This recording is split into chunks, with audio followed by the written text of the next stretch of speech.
Hello, good morning po. Dito tayo ngayon sa model unit ng The Valeron.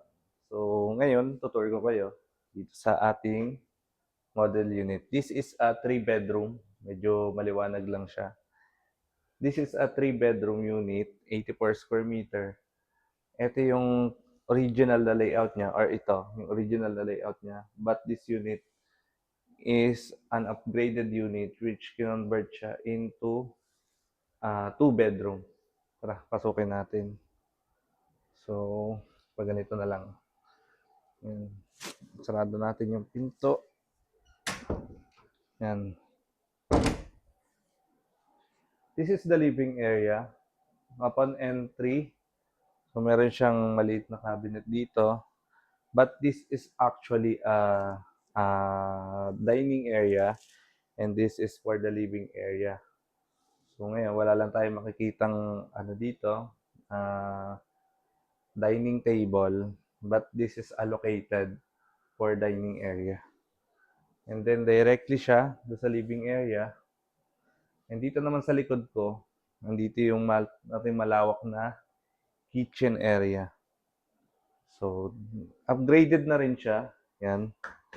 Meron siyang malaking ano dito, countertop. Then, ito naman yung mga overhead cabinet. Tapos dito yung location ng ref niya. And dito naman yung kanyang gas range and range hood.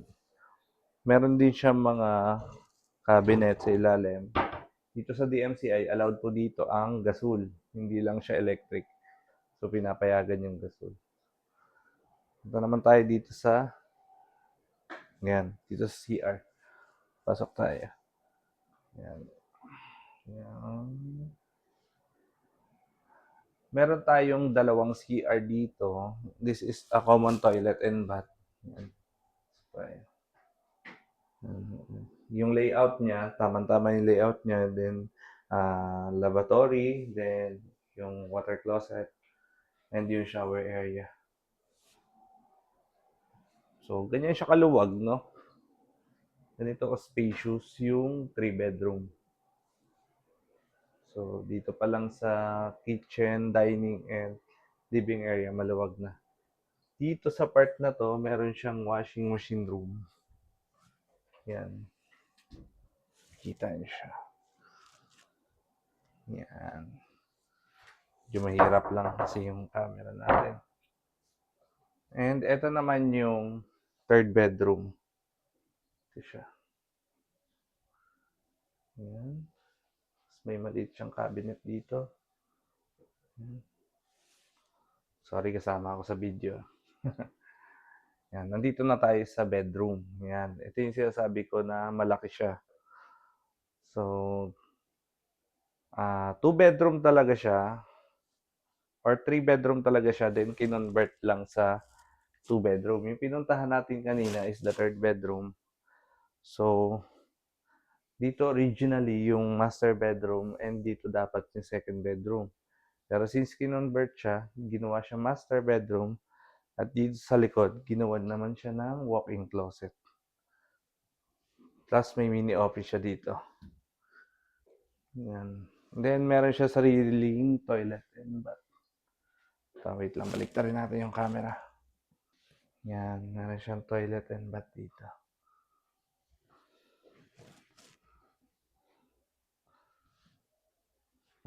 Okay. And dito naman sa likod is yung balcony.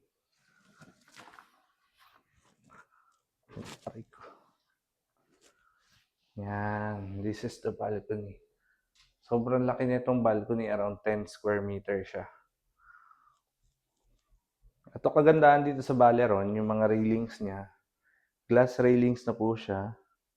Isa sa mga upgraded features ni DMCI. At the same time, yung ano niya, window, ano na siya, sobrang laki na niya. Para mas pasok yung liwanag sa loob ng unit. And full size din yung ano niya dito, yung screen door. Dito pala sa ano, Kapag mga 3 bedroom, meron tayong dalawang balcony. Yan, nandito yung isang balcony sa harap. Yan.